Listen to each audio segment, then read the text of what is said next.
Magandang hapon po. Ayan, andito na naman po tayo sa aming bahay, sa bahay namin dito sa Pateros. 2:40 na po ng hapon. Ayan, kapananghalian lang po natin. At ito po yung ikakabit po doon sa harap. Ayan, inassemble po dito sa taas. Tapos ito po, inayos ko na po dito yung mga plato kasi uuwi na po tayo bukas. Naka-ready na rin po ito. Dadalhin na rin po natin to. Ito na lang po, no? Ito yung kakapitan po ng plain sheet. Dito po ilalagay yan. Ayan. Dito. Para hindi po siya mababasa. Nandito ako sa taas, si Pure Health, ayan. Tinatahi niya po yung nilagay na screen dyan kasi para matibay, hindi basta-basta makakalas. Ayan. Maganda na po ang panahon ngayon, maaraw na. Tumigil na ang ulan. Ayan na. Ito, iiwanan po natin to dito. Para po kasi yan dito sa bahay. So, ilalagay lang natin to dito. Para di mawala. Ito rin ito. Ilalagay na rin natin. Ayan na. Ikakabit na. Bababa na yung inassemble. Mahaba pala. Hanggang bintana eh. Kakabit na nila dito. Tapos ayun na yung yero, naka-ready na. Ala, masikip. Mahaba pala, mahaba.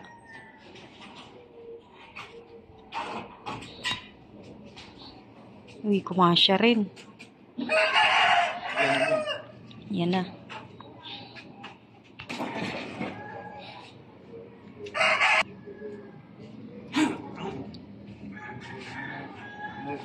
Yan na.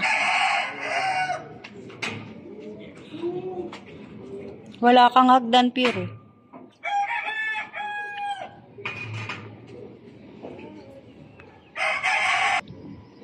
Kailangan mo upuan?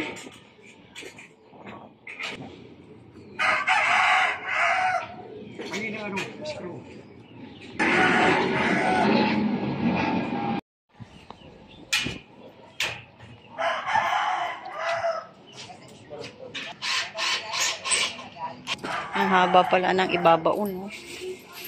Ganito kahaba. Tapos lubat na yung Anong tawag dyan, Pure? Ha? Yung pang ganon? Barena? Yung ginagamit ni tatay? Barena? Ayan na, oh. Naikabit na yung yung dito sa harap. Oh. Pag umulan, di na sila mababasa sa loob. Kaso yung umuupa sa baba, lilipat na. Hindi kinaya. Oo. Konti na lang, binabarena na lang. At okay na po yan. Oops.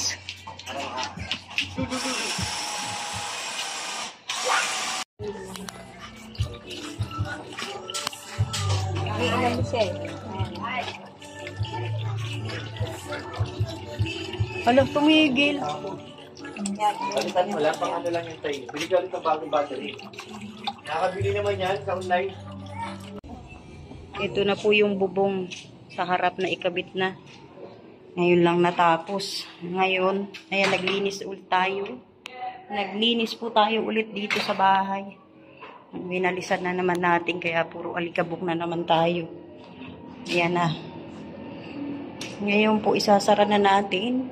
Tapos, ang takbo ng ating submeter ay, ayan, naging 13 na po siya.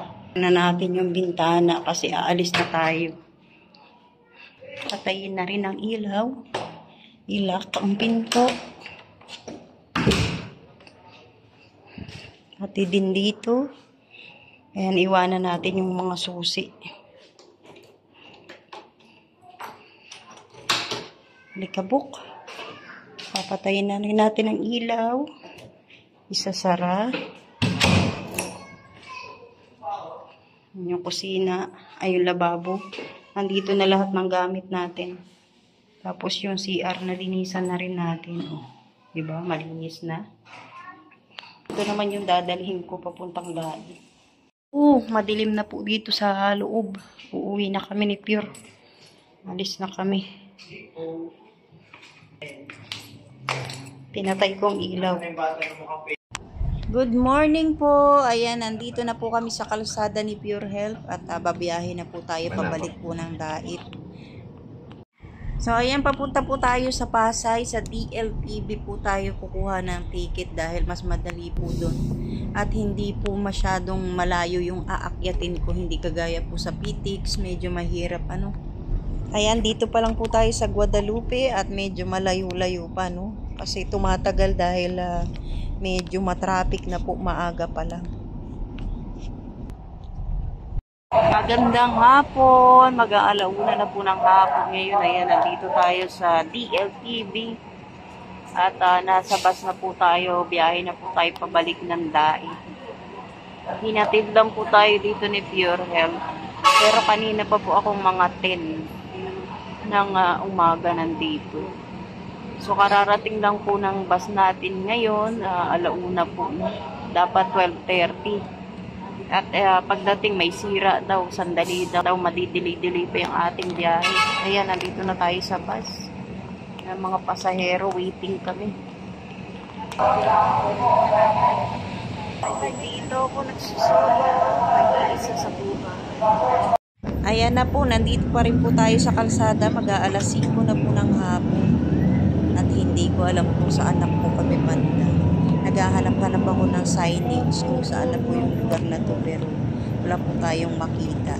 Nakatulog po kasi ko at nagising ako, kaya binuksan ko po itong bintana. Ayan. Madilim na. Nandito pa rin po tayo sa kalsada at medyo malayo-layo pa po yung ating biyahe. Kasi dadating daw po tayo dun sa Dait ng mga around 1 o'clock or 1:30 kasi nakaalis kami ng stasyon ng bus ng DLTV ng 1:30. No? So, dapat po 12:30 na delay po ng isang oras dahil inayos pa po yung bus bago po kami magbiyahe. So, ayan, ini-enjoy ko na lang po yung view natin dahil wala naman po tayong magawa kundi sumilip na lang po dito sa beach. Ayan, nandito na po tayo sa bahay po namin. Malapit na po ako. Kitang-kita ko na po yung bahay namin. Alauna na po ng madaling araw ngayon.